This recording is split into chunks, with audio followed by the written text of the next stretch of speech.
Hey guys, so today I wanted to come and talk about the way that I give gifts as a homeschool mom and just as a very intentional mom. We have a couple of little girls who have learned how to knit and sew from an early age, just because I didn't like television. In the beginning when I was a new mom, I used a lot of television, and I found that I didn't like to listen to the conversation at the dinner table very much when it was all about Pete's Dragon and these other like fantasy worlds, instead of my kids talking about what they actually did that day. And so we got rid of the television when the girls were really little. I think Paige was 4 when we got rid of the television, and I had been using it as a babysitter. But at that point, we started to give them little pieces of felt and a needle. Hey guys, so I am making a doll for Kaya for her birthday. Yeah, it's on my 14. And so I made it. Now I'm gonna start on its hair, and I used one of Mom's own handkerchiefs. She let me, and then I used 2 pieces of fabric for the legs, and then I have to use 2 more for the arms, and I did another handkerchief for the head. And then I used sparkly blue thread all around the body to sew it, and the eyes, and I did red lips for it. And so what's the stuffing? It's wool. Old wool that I didn't need? Yep. Mm-hmm. And so I have more in a bag back in our crafting area, so that I can stuff the arms. Perfect. So, I'm really proud of you. Yeah, and I'm gonna weave back and forth, back and forth, back and forth on it, so it can be like that, yellow, and then I'm gonna put strands of it all down, so it's like Kaya, because it's Kaya. This doll is going to be Kaya, and so I want it to be perfect. A different name than Kaya. Okay, can I turn it off now? And I started to let them play with some of my yarn, and they started without patterns to make their own doll clothes, and they really enjoyed this. They enjoyed having something to show for their day at the end of the day, something to show Dad when he came home from work. So we have continued with that, and every Christmas I give them things that they will be excited about, but things that are very useful that they will use for the rest of the year. Generally it will be something in the nature of tools or books or fabric. What else have I get them? They did want dolls. They always want a new doll.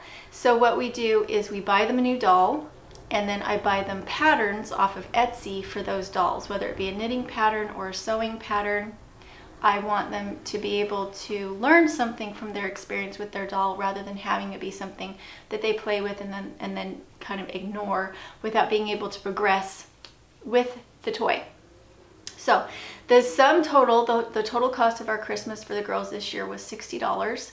And it was that much because each of the dolls that they wanted was $20 each. They are little girl dolls. They're not Barbie dolls. They are about the same size as a Barbie doll, but they're fatter and not so curvy. They just look like little girls.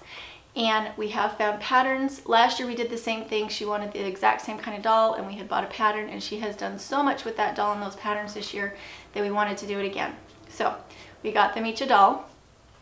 And what we do is we go and we get the pattern off of Etsy, we print it up, we wrap it, and that's one of the presents that they receive for Christmas. And along with that, I have yarn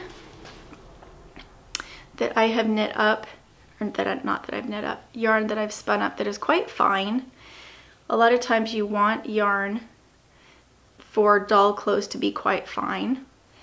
And I have some more that I have on my wheel right now that is white, and I have enough of it.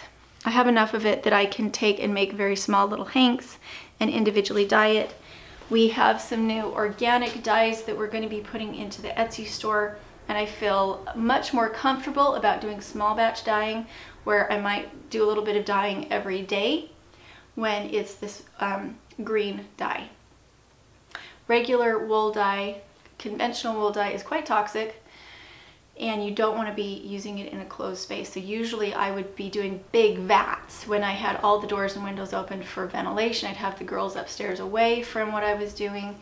But, and so most of what I did was it had to be all done at the same time so that we were not being continually exposed to it. But I'm really excited to try this out, this dye out, and do little hanks of maybe 20 yards and individually dye them and see how the dyes come out. And that way I can spin and dye all of their yarn and have it not take as much time. They can spin their own yarn, but it has a tendency to have more waste in it than if I spin it for them. So at this point, even though I do let them spin, I use what I would consider junk yarn, junk wool, because there's quite a lot of process that goes into making good yarn. And it's hard for me to see it get wasted, unfortunately. So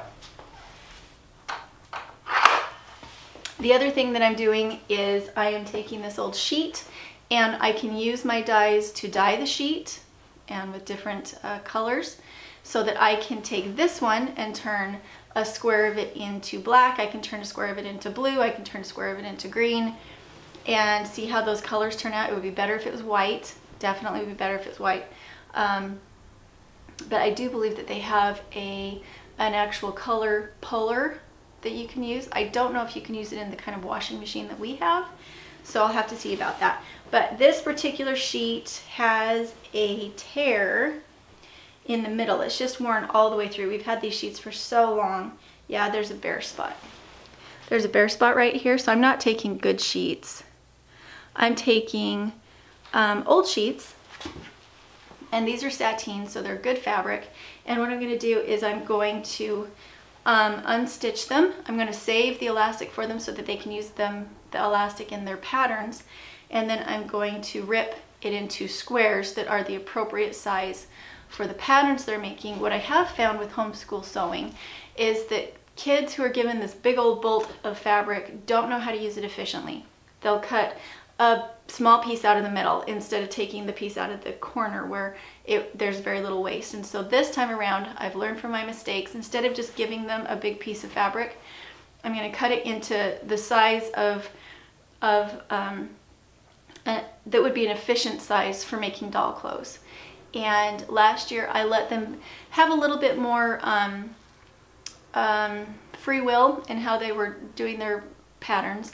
This year I am going to have them be exact. They need to make sure that their stitches are straight and that they're even and that they're precise and that they are using the pattern specifically instead of inventing it in their brains. I have nothing wrong with play. I think it's wonderful that they can play and that they can invent things, but it's important to me that they have the choice to read the pattern or to invent it. And if I don't have them learn how to do it the right way, then it means that they're lacking in their education. If you can't follow instructions, then someday if you need instructions and you need to be able to follow them, then you are sunk because you have to relearn a skill. So that's what we're going to do for them this year. I'm trying to think if there's anything else. We also did get them the bows and arrows for out with the horses, so we're going to see if we can do some horseback archery with them, and I'm excited about that. Yeah, so we're going to try and have an adventure-filled new year, and lots of new videos coming up. Hopefully you're enjoying our horse riding series, and we have been really sick the last couple weeks. Well, we haven't. The girls have been really sick the last couple weeks, so we haven't been out riding much.